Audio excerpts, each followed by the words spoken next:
Hi அஸ்ஸலாமு அலைக்கும் friends, welcome to மூபீஸ் recipes. இன்றைக்கி நம்ம பார்க்க போகிறது ப்ரான் பிரியாணி. வாங்க ஃபாஸ்ட்டாக செஞ்சிடலாம். இன்றைக்கி நான் ஆயில் எடுத்திருக்கேன். இந்த ஆயில் வந்து கார்ன் ஆயில். உங்களுக்கு என்ன ஆயில் பிடிக்குமோ நீங்கள் அதை எடுத்துக்கலாம். அது கூட நம்ம வந்து பட்டை வகைகள் நான் சேர்த்துருக்கேன். பட்டை, கிராம்பு, ஏலக்காய் சேர்த்தாச்சு. இப்போது சாப் பண்ண ஆனியனை நான் உள்ளே சேர்த்துக்கிறேன். ஒரு பவுல் ஃபுல்லாக சேர்த்துக்கிறேன். நல்லா கோல்டன் ப்ரௌன் ஆகணும், அது வரைக்கும் நம்ம ஃப்ரை பண்ணிக்கலாம் ஆனியனை. ஆனியன் கொஞ்சம் நல்லா ஃப்ரை ஆனால் பிரியாணி நல்லா டேஸ்ட்டாக இருக்கும். அதனால் கொஞ்சம் நல்லா ஃப்ரை பண்ணி எடுத்துக்கலாம்.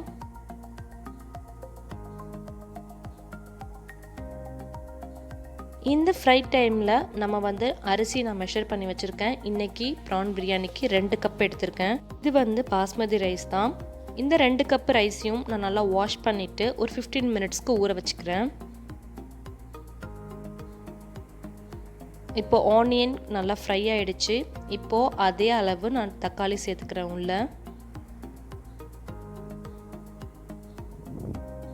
தக்காளி சாஃப்ட் ஆகட்டும், நம்ம வெயிட் பண்ணலாம். தக்காளி சாஃப்ட் ஆனதுக்கப்புறமா இஞ்சி பூண்டு பேஸ்ட்டு ஆட் பண்ணிக்கோங்க. ஒரு 3 டேபிள் ஸ்பூன் ஆட் பண்ணியிருக்கேன்.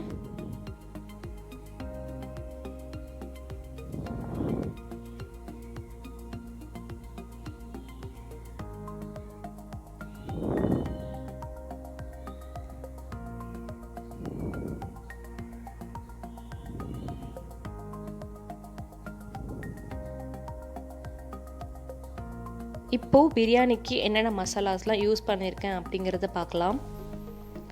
மஞ்சத்தூள், மிளகாத்தூள், பிரியாணி மசாலா, கரம் மசாலா, அப்புறமா வெள்ளை மிளகுத்தூள், உப்பு எல்லாமே எடுத்துக்கோங்க. இதில் எதையுமே ஸ்கிப் பண்ணாதீங்க. ப்ரான் பிரியாணிக்கு கண்டிப்பாக இது எல்லாமே போடணும், அப்போ தான் நல்லாயிருக்கும். மசாலா ஆட் பண்ணிவிட்டு நல்லா மிக்ஸ் பண்ணிக்கோங்க. அந்த ஆயில்லையே நல்லா மிக்ஸ் ஆகட்டும்.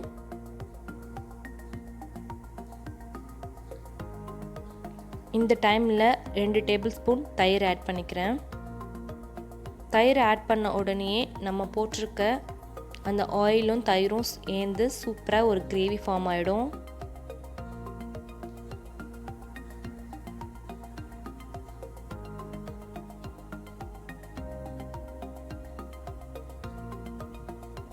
இப்போது நம்ம க்ளீன் பண்ணி எடுத்து வச்சுருக்க 1/2 kg ப்ரானை நான் உள்ளே சேர்த்துக்கிறேன்.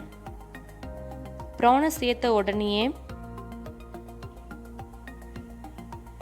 லெமன் ஊற்றிடுங்க.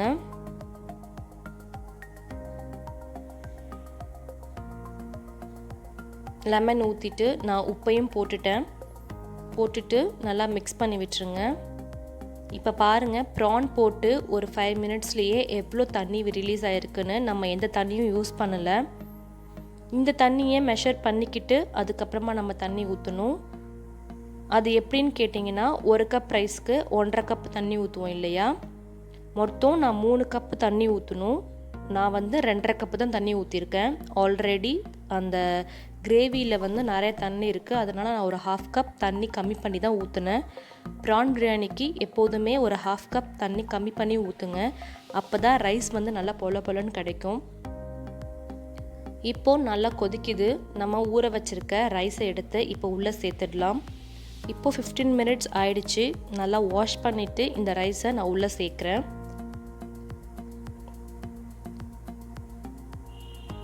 ப்ரான் பிரியாணிக்கு ரொம்ப முக்கியம் வந்து நம்ம வாட்டர் எவ்வளோ ஊற்றுறோம் அப்படிங்கிறது தான். நல்லா பொலன்னு இருக்கணும் பிரியாணி, அப்போ தான் நல்லாயிருக்கும். கண்டிப்பாக இந்த ஸ்டெப்பை வந்து ஃபாலோ பண்ணிக்கோங்க. ஒரு 1/2 கப் தண்ணி கம்மியாக ஊற்றுங்க. ரொம்பவே சூப்பராக வரும் பிரியாணி. இப்போது இந்த ரைஸை உடைக்காமல் பெரட்டி விடணும். ரொம்ப போட்டு கிண்டக்கூடாது. வுட்டு ஸ்டிக் யூஸ் பண்ணிக்கோங்க. லைட்டாக மிக்ஸ் பண்ணி விட்டுங்க. உப்பு காரம் செக் பண்ணிக்கோங்க. கண்டிப்பாக இந்த ஸ்டேஜில் தான் எது சேர்க்குறதா இருந்தாலும் சேர்த்துக்கணும்.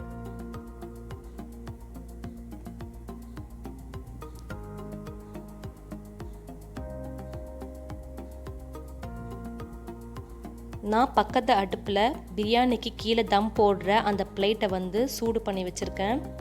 இந்த தண்ணியில் இந்த பிரியாணியில் தண்ணி கொஞ்சம் வற்றினதுக்கப்புறமா நான் பின்னாடி தம் போட்டுருவேன். அதாவது பேக் சைடில் இருக்கக்கூடிய அடுப்பில் நான் தம் போட்டுருவேன். அதுக்காக நான் அதை ரெடி பண்ணி சிம்மில் வச்சுருக்கேன்.